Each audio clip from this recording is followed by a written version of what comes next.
আজকে সকালটা চা দিয়েই শুরু করলাম।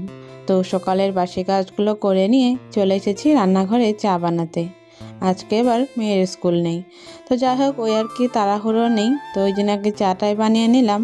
আর এদিকে তোমাদের দাদা ভাই ওই ঘরে যে ব্যাটারি আছে, তো ব্যাটারির ভিতরে জল দিচ্ছে, মানে ব্যাটারি যে জলগুলো হয় তো সেগুলোই। তো ওই যে কালকে রাত্রে হঠাৎ করে ওই ব্যাটারি বন্ধ হয়ে গেছিলো, তো দেখে যে সমস্ত জল শেষ হয়ে গেছে। তো ওই যে সকালকেই এনেছিল, কিন্তু রাত্রে বলে আমি আর ঢালতেই দিইনি। তো ওই দেখো সকালবেলায় উঠেই ওই ঢালতে নিল। তো যাই হোক, শুভ সকাল বন্ধুরা, কেমন আছো সবাই? আশা করছি তোমরা সবাই যে যেখান থেকে দেখছো সকলে খুব খুব ভালো আছো, সুস্থ আছো। আর এদিকে দেখো ওই কয়দিন হলো এই শুকনো লঙ্কাগুলো না রোদে দিচ্ছি।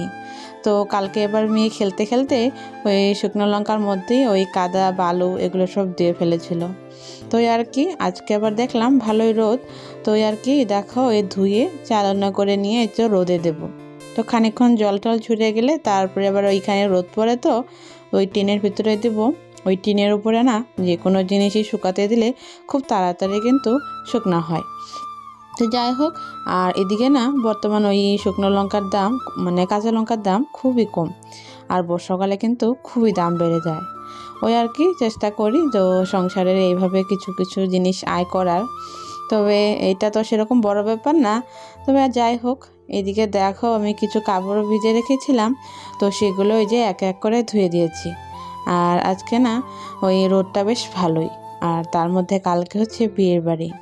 আর এই বছরে না ফার্স্ট এরকম হলো যে একদিনে 6টা বাড়ি থেকে নিমন্ত্রণ এসেছে, আর এমন জায়গার থেকে এসেছে যে না গেলে নয়। তো ভাবছি কোনটা ছেড়ে কোনটা যাব। তো ওইদিকে দেখো আমি উঠোনে কাপড় চোপড়গুলো মেলে দিয়ে, আর যেগুলো কাপড় বাকি ছিল এগুলো এইখান দিয়ে মেলে দিচ্ছি, কারণ আমাদের উঠোনে তো অতটাও রোদ পড়ে না। এই বাড়ি সাইড সুইড দিয়ে এদিকে কিন্তু রোদ পড়ে, তবে গরমের দিনে কিন্তু উঠোনে ফাট ফাট করে রোদে। আর জানো তো বন্ধুরা, কদিন হলো সংসারের কাজটা খুবই বেড়ে গেছে।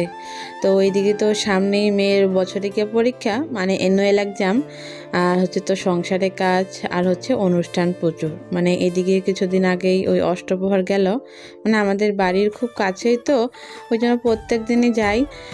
ঠাকুরের নাম কীর্তন তো ওই বৎসরে একবারই শোনা হয়। আর এদিকে তো ছোটোখাটো অনুষ্ঠান লেগেই আছে। ওই আর কি আমি মানে ভিডিওগুলো এডিট করে আর সেটে উঠতে পারছি না, তবে এই যে কিছু কিছু করে ভিডিওগুলো শেয়ার করছি।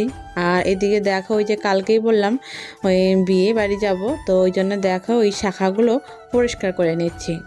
আর আমাদের কলের জলে না খুবই আয়রন, তো ওই আর কি হাতের শাখাগুলো ওই যে নোংরা হয়ে যায়, বালতিগুলো হলুদ হলুদ হয়ে যায়, তো ওই মাঝে মধ্যেই পরিষ্কার করি। তবে এই যে বিয়ে বাড়ি যাবো, তো আর কি নোংরা থাকলে তো আর ভালো লাগে না, তো ওই জন্য দেখো একা একাই পরিষ্কার করে নিলাম।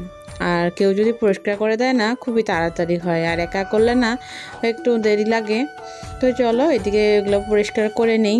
আর হ্যাঁ বন্ধুরা, তোমরা কে কোথা থেকে আমার ভিডিওটা দেখছো অবশ্যই কিন্তু কমেন্ট করে জানিও।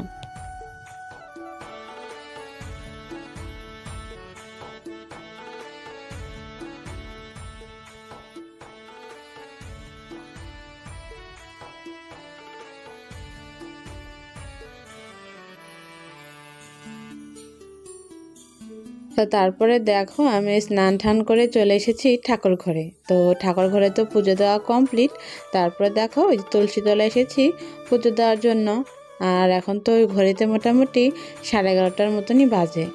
তো যাই হোক, এদিকে তুলসী ঠাকুরকে পুজো দেওয়ার পরে আমি কিন্তু সূর্য দেবতাকে পূজা দিলাম। তো আমাদের বাড়িতে এরকমই হয়, ওই সূর্য দেবতাকে কিন্তু সবসময় পুজোটা দিতেই হয়। তো ছোটো থেকেও দেখে এসেছি, আমার বাবার বাড়িতেও এরকম করে দেয়।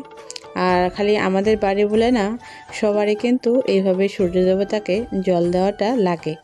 তো আর এইদিকে দেখো তোমার দাদা ভাই আমাদের যে মানে আমাদের গ্রামে যে জমিটা আছে, তো সেখান থেকে ওই লাউ শাক এনেছে, আর এই কাঁচকলাটা কিনে এনেছিল।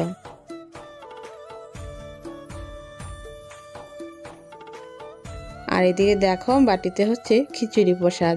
তো কালকে তো এখানে মৎস্যব গেছে, তো আমি আর মৎস্যবে যাইনি, মানে শরীরটাও বেশি ভালো ছিল না। তো তোমার দাদাভাই আমার জন্য প্রসাদ এনেছিল, তো রাত্রে আর খাইনি। তো দেখো ওই যে সকালবেলা আমি সেদ্ধ ভাত বানিয়েছিলাম, তো তোমাদের দাদাভাই তো সেদ্ধ ভাতে খেয়ে গেল, আর আমি ওই যে স্নান টান করে পুজো দিয়ে ওই প্রসাদ আর সাথে হচ্ছে আলু ভাজা, আর আলু ভাজা বলে আলু সেদ্ধ আর বেগুন ভাজা, এগুলো দিয়ে ওই খিচুড়ি প্রসাদটা খেয়ে নিচ্ছি। তবে এগুলো কিন্তু সব নিরামিষ করে বানানো, মানে আলু সেদ্ধটা আর বেগুন ভাজাটা। মানে অনেকে বলবে যে প্রসাদের সাথে এগুলো দিয়ে কেন খাচ্ছ, এটা মানে মেন ভোগের প্রসাদ না, মানে বাইরে যে রান্না করা হয় সেই খিচুড়ি প্রসাদই। আর ভোগে যে আটকেটা থাকে সেটা আমি আগেই খেয়েছি, তো এটা শুধু ওই যে বাইরে যে সবাইকে খাওয়ানো হয় সেই প্রসাদই। তো চলো প্রসাদটা খেয়ে নিই।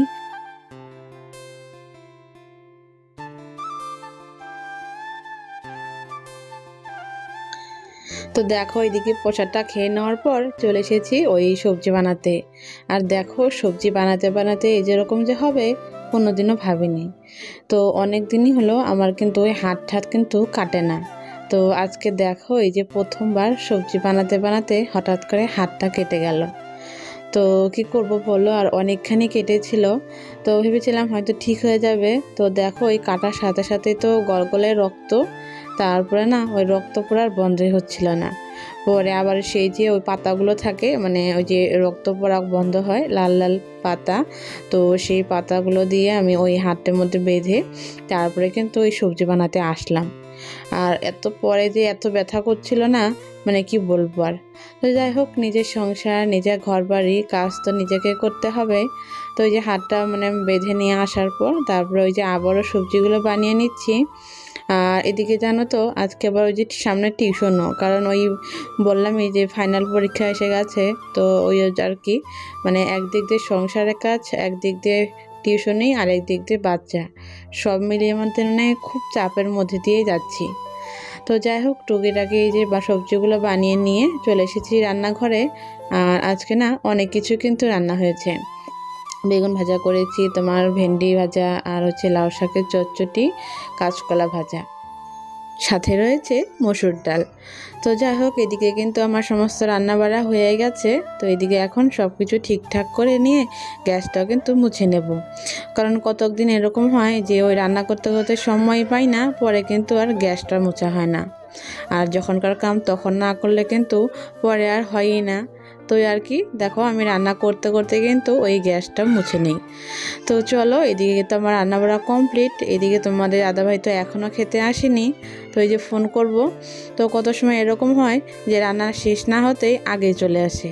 আর কতক দিন এরকম হয় যে রান্না করে নিয়ে বসে থাকি, অথচ মানুষটার কিন্তু খবর নেই। তো যে দেখো আমার 3 রকমের ভাজি, তলে রয়েছে ভাত, আর এখানে রয়েছে পাতলা করে মসুরির ডাল ও ধনেপাতা বাটা, আর এখানে হচ্ছে লাউ শাকের চচ্চড়ি, মানে সব কিছু একদমই নিরামিষ। তো চলো এদিকে দুপুরের খাওয়া দাওয়াটা সেরে নেই। তো ওই যে খাওয়া দাওয়া সেরে সেরে নেওয়ার পর ওই যে কাপড় টাপড়গুলো তুলে নিলাম। আর তারপর দেখো ওই শুকনো লঙ্কাগুলো কিন্তু আমি ওই টিনের মাঝখানে মেলে দিয়েছিলাম। আর জানো তো এক রোদে কিন্তু অনেকটাই ঝরঝরা হয়ে গেছে, যেহেতু আগেই ধুয়েছিলাম। তো ধোয়াতে তো মানে সমস্ত লঙ্কাগুলো আরও ভিজে ভিজে গেছিলো। তবে এই রোদটা একটু টান টান ছিল বলে ওই মানে ভালোই ঝরঝরা হয়ে গেছে। তো এখন এগুলো নিয়ে যে ঘরে রেখে দেব। আর আজকে না তোমাদের দাদাভাই ওই আস্তে আস্তে অনেকটা দেরি হলো, মানে আমাদের এখানে এক জায়গায় লোকাল মাছ পাওয়া যায়, সেটা আবার এখান থেকে অনেকটাই দূর। তো ওখান থেকে দেখো ওই গড়াই মাছ এনেছে।